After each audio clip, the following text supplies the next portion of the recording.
శంకరుడు కేరళ రాజును అనుగ్రహించుట. ఏవమేన మతిమర్త్య చరిత్రం సేవమాన జన దైన్యలవిత్రం కేరళక్షితి పరిపతిర్హిది దృక్షు ప్రాహిణోత్ సచివమాధృత భిక్షు అని శంకరాచార్యుల వారి యొక్క గొప్ప విషయము, గొప్పతనము అందరికీ నలుమూలలో కూడా పాకిపోతుంది. ఎందుకంటే ఇప్పుడు పూర్ణా నది అన్నది ప్రకృతిలోని మార్పు, అంతే కదా. ఇప్పుడు కనకధార కురిసినది అంటే అక్కడ ఏమీ లేనిది ఒకటి జరిగింది విషయము, చాలా గొప్ప విషయము. ఇక్కడ ఉన్న విషయం పూర్ణా నది పలానా వైపు ప్రవహిస్తూ ఉన్నది, అలాంటి పూర్ణా నది దిశ మార్చుకుంది ఒకసారిగా. అసలు అలా ఎలా జరిగింది అని చెప్పి అందరూ కూడా ఆశ్చర్యపోతున్నారు. అలా జరగడానికి వీల్లేదు యథార్థానికి.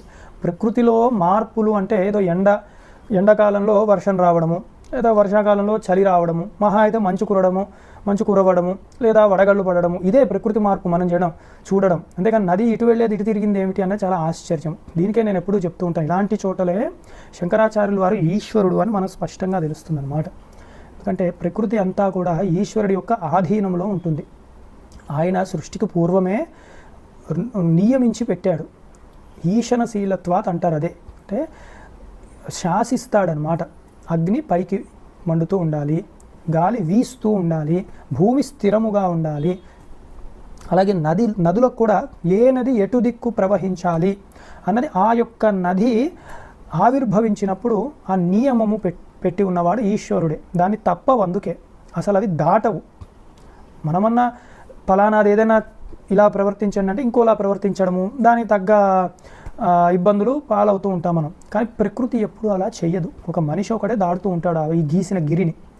మరి ఇలాంటి నది ముందుకు వెళ్ళవలసింది అంటే ఒక దిశగా ప్రయాణిస్తూ ఉన్నది, దిశ మార్చుకున్నది అంటే ఏమిటి అంటే దాని యొక్క ఆవిర్భావం అప్పుడు, సృష్టి పూర్వం అప్పుడు ఏ ఈశ్వరుడైతే నీవు ఫలానా దిక్కు ప్రవహిస్తూ సముద్రంలో కలవాలి అని నియమించాడో ఆ ఈశ్వరుడే ఇప్పుడు కూడా తన సంకల్పముగా, తన ప్రార్థనగా నీవు ఇటు రావలసినది అని చెప్తే అది వింటుంది.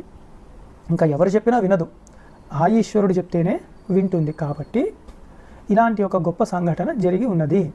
అందుకే ఈశ్వరుడే సాక్షాత్తు శంకరుడు కాబట్టే నది ఈయన మాట విన్నది. అంతేగాని అక్కడ మిరాకిల్స్ ఉన్నాయి, మహిమలు ఉన్నాయి, మంత్ర సాధన ఉంది, అలా చూస్తే సరిగా అర్థం కాదు తత్వం అన్నది. ఇది చాలా గొప్ప విషయం, సాధారణంగా జరగవు ఇట్లాంటి పనులు. అందుకని ఇవి మనం చూసుకోవాలన్నమాట. అలాంటి విషయాలన్నీ కూడా జనాలందరూ గమనించి చాలా గొప్పగా జరుగుతుంది అని అనుకున్న తరుణం అన్నమాట. అలాంటి తరుణంలోనే ఆ కేరళ రాజు గురించి చెప్తూ ఇక్కడ ఆయన చాలా గొప్పవాడు. ఆ రాజు కూడా, ఆ నగరంలో ఉన్న రాజు చాలా గొప్పవాడు అన్నమాట, రాజశేఖరుడని. ఆయన సాధు పురుషులకు, సన్యాసులకు కూడా చాలా మర్యాద ఇస్తూ ఉండేవాడు.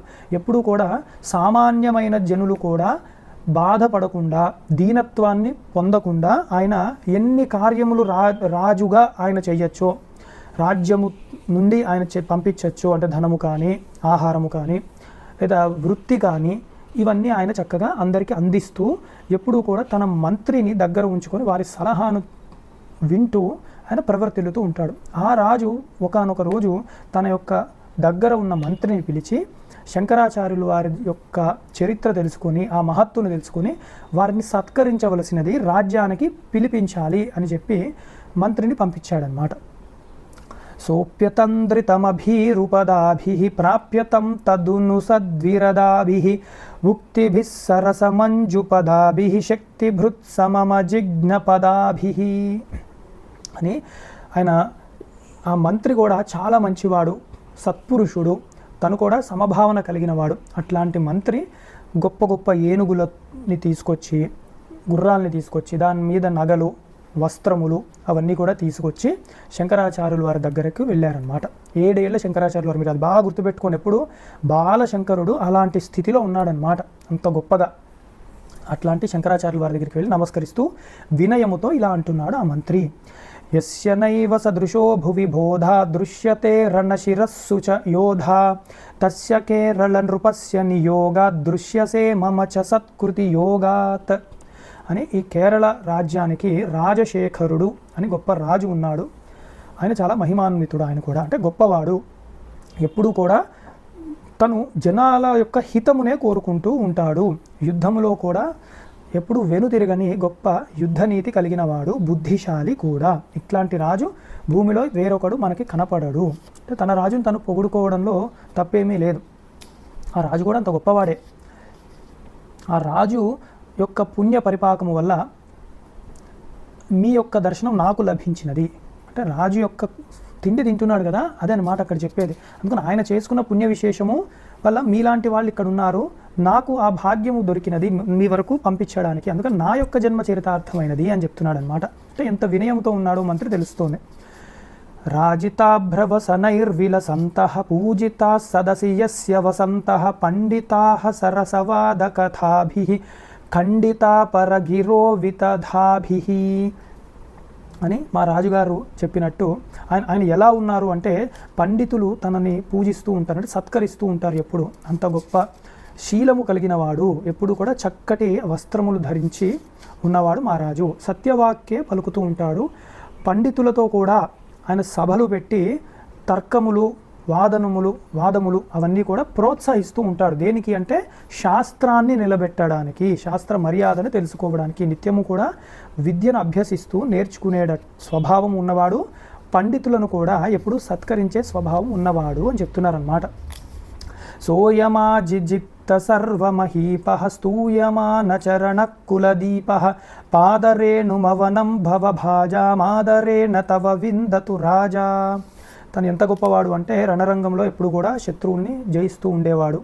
తన కులము వంశముకు కూడా మంచి కీర్తి ప్రతిష్టలను తీసుకువచ్చిన ప్రజారంజకుడు ఆ రాజు. అలాగే ప్రజలందరికీ కూడా ఆ రాజుగారు అంటే ఎంతో గౌరవము కూడా ఉన్నది. అలాగే విద్యలను ఎప్పుడూ కూడా ప్రోత్సహిస్తూ ఎవరూ కూడా ఈ అజ్ఞానములో పడకుండా చూసుకునే ఒక స్వభావము కలిగేవాడు. అంటే విద్యను ఎప్పుడు ప్రోత్సహిస్తూ ఉంటాడు ఆ రాజు. అందుకని ఆ రాజుగారు అంత గొప్ప రాజ్యంలోకి మిమ్మల్ని రమ్మని ఒక పిలుపు ఇస్తున్నారు మర్యాదగా అంటున్నారన్నమాట. అంటే వినయముతో మా రాజుగారు మిమ్మల్ని మా రాజ్యానికి ఆహ్వానిస్తున్నారు అని చెప్పి మంత్రి చెప్తున్నాడు. చూసారా, ఒకేసారి మా రాజ్యానికి రమ్మంటున్నారు అని అనలేదు. అంటే రాజు గొప్పవాడు, చక్కటి వస్త్రములు అవన్నీ ఉన్నాయి అని చెప్పడంలో కూడా తన యొక్క శౌచము, శుచి అవి చెప్తున్నారు అక్కడ. చెప్తూ పండితులు ఉంటారు అక్కడ, శాస్త్ర చర్చలు జరుగుతూ ఉంటాయి. అంటే అప్పుడు ఇలా పాండిత్యం ఉన్నవారు, విద్య ఉన్నవారు ఆకర్షింపబడతారు, శంకరాచార్యులు వారు లాంటి వారు. అందుకు అవన్నీ చెప్తున్నాడు. అంటే రాజు యొక్క యుక్తి, మంత్రి యొక్క యుక్తి చూడాలన్నమాట అక్కడ. అంటే ఎంత చక్కగా మాట్లాడుతున్నాడు. అందులో ప్రజలందరూ చాలా సంతోషిస్తున్నారు. విద్యలను ప్రజలకు కూడా అందజేయాలన్న కోరికతో ఉన్నవాడు రాజు. కాబట్టి మీలాంటి వారు కూడా అక్కడ దయచేయవలసి ఉన్నది. అదే అన్నమాట మంత్రి యొక్క హృదయం ఇక్కడ. ఏష సింధుర పరో మదపూర్ణో దోషగంధరహిత ప్రవితీర్ణ అస్తు తేద్య రజసా పరిపూతం వస్తుతో నృపగృహం శుచిభూతం అని చెప్పి మీకు కానుకగా చక్కటి భద్రగజములు ఇవన్నీ కూడా వారు పంపించారు.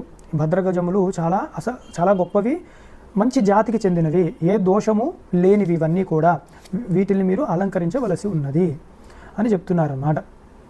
అలాగా ఎక్కితే ఆ భద్రగజముతో మిమ్మల్ని చక్కగా రాజ్యం వరకు మేమే తీసుకువెళ్తాము అని. అంటే అంత గౌరవ భావనతో తీసుకెళ్తున్నారు శంకరాచార్యుల వారిని. ఓకే, మనము కూడా జగద్గురువులు వచ్చినప్పుడు అంత గౌరవ భావనతో ఉండాలన్నమాట మనం ఎప్పుడూ కూడా. ఇత్యుదీర్య పరిసాధిత దౌత్యం ప్రత్యుదీరిత సదుక్తి మమాత్యం అత్యుదారం ఋషిభి పరిశస్తం ప్రత్యువాచ వచనం క్రమశస్తం అని ఇట్లా మంచి మాటలతో తన యొక్క కార్యమును తను సఫలీకృతం చేసుకున్నాడు అని మంత్రి కూడా చాలా సంతోషించారు. ఎందుకు అంటే శంకరాచార్యుల వారి ముఖము ప్రసన్నముగా ఉంటుంది ఎప్పుడూ కూడా. అందుకు ఈయన కూడా చాలా ఆనందించాడు. ఆనందించి శంకరాచార్యుల వారు ఏమంటారా అని చెప్పి వారి వైపు నమస్కారాలు చేసుకుంటూ వింటున్నాడు మంత్రి. ఇప్పుడు ఆయన చాలా గొప్ప మాట అన్నాడు అన్నమాట. ఇవి రాసి పెట్టుకోవాలి మనం. అంటే బ్రహ్మచారి యొక్క ధర్మములు ఏమిటి అన్నది శంకరాచార్యుల వారు చెప్పారు. ఒకప్పుడు వామనమూర్తి ఎలా చెప్పారో అలాంటి మాటలు కనపడతాయి అన్నమాట. ఆయన ఏమంటున్నారంటే శంకరులు, భైక్ష్యమన్నమజినం పరిధానం రూక్షమేవ నియమేన విధానం కర్మదాతృవరశాస్తి వటూనాం శర్మదాయి నిగమాప్తి పటూనాం. అంటే ఓ మంత్రివర్య, చాలా గొప్ప విషయాన్నే మీరు తెలియజేశారు తీసుకొచ్చి. రాజు యొక్క గొప్ప విషయాలు కూడా వింటుంటే మాకు చాలా ఆనందంగా కలుగుతుంది. కానీ ఇక్కడ ఏమైనది అంటే మేము నిత్యము సుఖాలు సంతోషాలు అనుభవించడానికి నేను ఉన్న ఆశ్రమము బ్రహ్మచారి ఆశ్రమము. బ్రహ్మచర్యాన్ని పాటించాలి. అందుకని నాకు సుఖము ఇదేమీ లేదు. నాకు సుఖము ఏమిటి అంటే వేదాధ్యయనం చెయ్యడమే. నాకు ఏమి చెప్పబడిందంటే భిక్షాన్నము భోజనంగా తీసుకోవాలి, అంటే భిక్షనే స్వీకరించాలి బ్రహ్మచారి. నాకు వస్త్రములు నీవు గొప్ప గొప్పవి తీసుకొచ్చావు, కానీ ఒక జింక చర్మము లాంటిదో ధావళో అలాంటిదే వస్త్రముగా ధరించి గురు శుశ్రూష చేసుకుంటూ అధ్యయనం చేసుకుంటూ నా అనుష్ఠానం ఏదో నేను చేసుకుంటూ 3 వేళల స్నానము సంధ్యాది కార్యక్రమములు చేసుకుని అగ్నిహోత్రాన్ని కాపాడుకుంటూ ఉండడమే నా కర్తవ్యముగా వేదము శాసించినది అని చెప్తున్నారు. అంటే బ్రహ్మచారి యథార్థానికి ఎలా ఉండాలన్నది ఇక్కడ మనకి శంకరాచార్యులు వారు చెప్తున్నారు. ఇదే మాటలు కూడా వామనమూర్తి కూడా మనకు చెప్పడం చూస్తున్నాం భాగవతంలో. కర్మనైజమపహాయ కుభోగైః కుర్మహేహ కిము కుంభిపురోగైః ఇచ్చయా సుఖమమాత్యయథేతం గచ్చనాథమసకృత్ కథయేత్తం అని మంత్రి గారికి చెప్తూ, మళ్ళీ వేదములు ఇలా నియమించి ఉన్నాయి కాబట్టి నేను వాటి యొక్క ప్రమాణములను దాని ఉపదేశములను నేను దాటను. బ్రహ్మచారులకు ఏది ముఖ్య కర్తవ్యముగా చెప్పిందో అదే నేను పాటిస్తూ ఉంటాను. అంతేకాని ఏనుగు ఎక్కాలి, గుర్రము ఎక్కాలి ఇలాంటి వాటి వల్ల నాకు వచ్చే ప్రయోజనం ఏది లేదు. అంటే బ్రహ్మచారికి వచ్చే ప్రయోజనము ఏది లేదు. అందుకని నీవు ఎలా వచ్చావో అలాగే సంతోషముగా వెళ్ళి రాజుగారికి నేను ఇలాంటి కారణం వల్ల, ఈ పై చెప్పబడిన కారణం వల్ల మాత్రమే వారు ఇచ్చిన కానుకలు స్వీకరించట్లేదు, కానీ సుముఖముగా వారి పట్ల ఉన్నాను అని చెప్పండి అని చెప్పారన్నమాట. అంటే ఎంత బాగా తిరస్కరించాలో కూడా నేర్చుకోవాలి శంకరాచార్యుల వారి దగ్గర అని. ప్రత్యుత క్షితిభృతాఖిల వర్ణ వృత్యుపాహరణతో విగతర్ణా ధర్మవర్త్మ నిరతా రచనీయా కర్మవర్జమితి నో వచనీయా అని రాజుగారికి చెప్తున్నారన్నమాట. అంటే రాజుగారికి మళ్ళీ తిరిగి వెళ్ళమన్నారుగా మంత్రి గారికి అన్ని తీసుకువెళ్ళి, అలాగే రాజుగారికి ఒక చిన్న సందేశాన్ని కూడా శంకరాచార్యుల వారి మాటగా అందించమని చెప్పారు. అది ఏమిటి అంటే అందరూ ప్రజలకు ఇది ఒకటి కూడా రాసి పెట్టుకోవాలంటే గవర్నమెంట్ ఎలా ఉండాలి అన్న మాట చెప్తున్నారు అంతే సంక్షేపంగా. అప్పుడు శంకరులు చెప్పారు, శంకరుల మాటగా విద్యారణ్యులు వారు చెప్పారన్నమాట.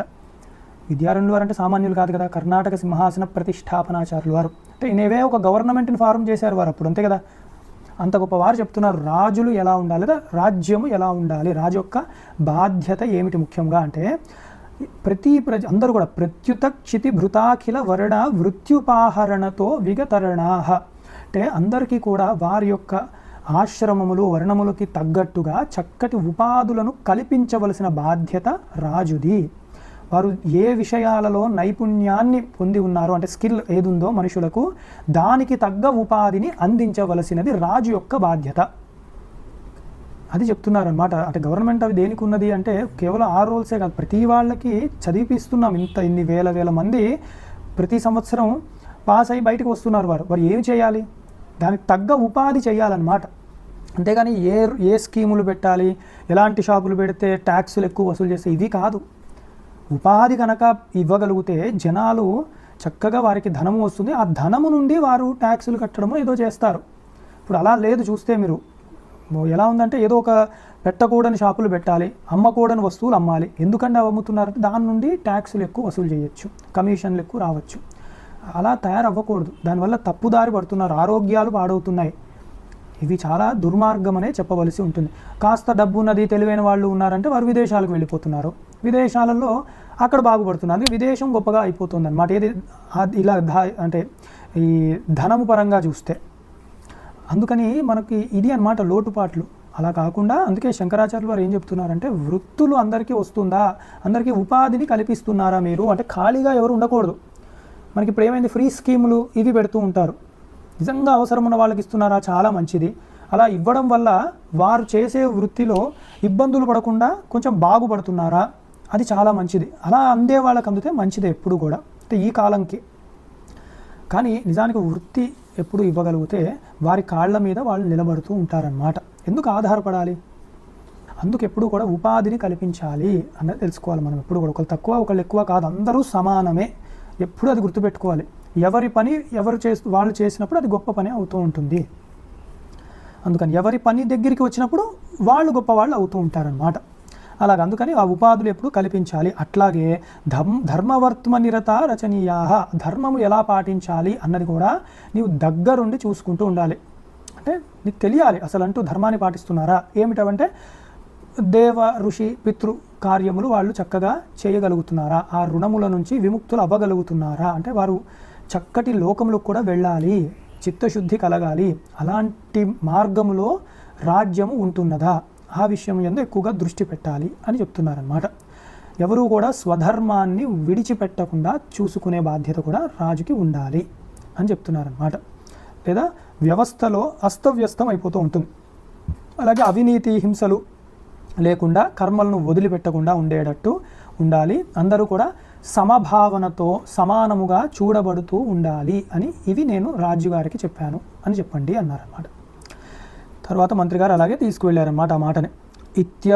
ఇత్యముష్యవచనాద కళంకః ప్రత్యగాత్ పునరమాత్యమృగాంకః వృత్తమస్య స నిశమ్యధరాపః సత్తమస్య సవిధం స్వయమాప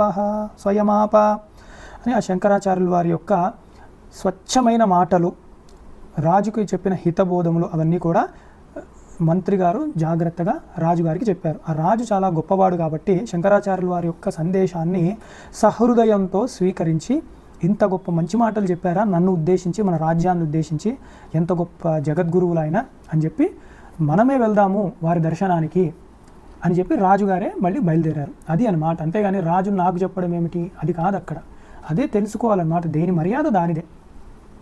అందుకని రాజుగారే మళ్ళీ తన సైన్యంతో మంత్రులతో పండితులతో శంకరాచార్యుల వారి దగ్గరికి వెళ్ళారు. భూసురార్భకవరై పరివీతం భాసురోడ్డుపగభస్తూపవీతం అచ్చజహ్నుసుతయా విలసంతం సుచ్చవిం నగమివద్రుమవంతం. రాజుగారు ఆ వటువుని చూస్తున్నారన్నమాట. అంటే శంకరాచార్యుల వారి బాలశంకరుని చూస్తూ, ఇంత స్వచ్ఛముగా ఉన్నారే, చక్కటి గంగానదితో కల్పవృక్షములతో అలరాలుతున్న హిమాలయ పర్వతము వలె ఉన్నాడే అన్నది. అంటే ఏమిటి? గంగానది తెల్లగా ఉంటుంది, స్వచ్ఛముగా ఉంటుంది, ప్రవాహముతో ఉంటుంది, ఆహ్లాదకరముగా ఉంటుంది. అలాంటి హుషారుగా ఉన్నారు, అంటే చిన్నపిల్లవాడిలా కనపడుతున్నారు కదా. అంటే చక్కటి చైతన్యవంతంగా ఉన్నాడు. కల్పవృక్షము అంటే ముందరే మహిమలు చేసి ఉన్నారు, అంటే ఎవరి కోరికలు ఏది ఉన్నా వారి నోటికి చెప్పలేదు. ఇది గుర్తుపెట్టుకోవాలి. అందుకే విషయాలు ఒకటి పట్టుకున్నా అంటే కాస్త సమయం లాగేస్తుంది, అందుకని నేను కొంచెం నిగ్రహించుకుంటున్నాను. ఇప్పుడు ఆ బీద బ్రాహ్మణి నోరు తెరిచి అడగలేదు నాకు ధనం కావాలని, మనసులో ఆ బాధ ఉన్నది అంతే. వీళ్ళ అమ్మగారు కూడా నోటికి చెప్పి ఆయన ఈ నీళ్ళేదో కొంచెం ముందు ఉంటే బాగుండు అని అనలేదు, ఆవిడ కూడా అర్థం చేసుకున్నారు ఆయన. అందుకు కల్పవృక్షము వలె కనపడుతున్నారన్నమాట. చక్కగా ఇలా కూర్చొని ఉన్నారుగా స్థిరముగా, ఆయన అంగముల సౌష్ఠవం అలా అంత గొప్పగా ఉన్నదన్నమాట. హిమాలయము వలె అంటే ముందే చెప్పారు, వారు కాంతి, దేహకాంతి తెల్లగా స్ఫటికము వలె ఉన్నది. ఇంకోటి ఆయన ప్రసన్నముగా ఉన్నారు. హిమాలయంలో అంటే చల్లదనానికి కదా, అలాగే ప్రసన్నముగా ఆనందముగా ఉన్నారు. అట్లాంటి శంకరాచార్యుల వారిని రాజుగారు చూశారనమాట. అలాగే చంద్రకిరణముల వలె ఆయన వర్చస్సు అంటే అమృత వాక్కులతో ఆయన ఉన్నారు. అంటే ఏం మాట్లాడినా కూడా దానిలో స్వీకరించే ఒక మంచి అమృత వాక్కులు ఉన్నాయి. అట్లాంటి బ్రహ్మచారిని చక్కగా సేవ చేసుకోవడానికి దగ్గరకు వెళ్ళారు. చర్మకృష్ణ హరిణస్య దధానం కర్మకృత్స్నముచితం విదధానం నూతనాంబుదనిభాంబరవంతం పూతనారి సహజం తులయంతం. ఆ శంకర వటువుకి ఎలా ఉన్నారు అంటే చక్కటి, ఆయనకి ఓ నల్లటి జింక చర్మాన్ని ధరించి ఉన్నారన్నమాట ఆ కాలంలో. కాబట్టి అది ఎలా ఉన్నది అంటే తెల్లటి స్ఫటిక వర్ణంలో ఈయన ఉన్నాడు. అంటే ఈయన శరీరం తెల్లగా ఉంది. ఇది ఎలా ఉంది అంటే ఇది నల్లగా కట్టేసి ఉంది. ఇది ఎలా ఉంది అంటే ఒక బలరాముడు తెల్లగా ఉంటాడు అన్నమాట. ఆ బలరాముడు ఏమైనా ఈ వల్కలు ధరించి ఉన్నాడా అన్నట్టు, అంటే బలరాముడు వలె చక్కటి తేజస్సుతో గంభీరముగా ఉన్నాడు అని చెప్పడం ఇక్కడ. అంటే బలముగా ఏమిటి? జ్ఞాన బలముతో ఉన్నవాడు ఈయన, శాస్త్రమన్న బలముతో ఉన్నవాడు ఈ శంకరాచార్యుల వారు అని కూడా చెప్తున్నారన్నమాట ఇక్కడ. అలాగే జాతరూపరుచిముంజ సుధామ్నా ఛాతరూపకటిమద్భుతధామ్నా నాకభూజమివ సత్కృతి లబ్ధం పాకపీతలతికా పరిరబ్ధం అని ఆ శంకరాచార్యుల వారు కూడా చక్కటి ముంజ అని చెప్పి, అంటే మనం మొలతాడు కట్టుకుంటాం కదా, అలాంటిది ఒకటి గడ్డితో తయారు చేసింది ఉంటుంది. ఉపనయనం సమయంలో కడతారనమాట. గడ్డి అంటే ఎండు గడ్డి కదా, అది బంగారు వర్ణంలో ఉంటుందన్నమాట. అది వారి నడుంకి కట్టి ఉంటుంది.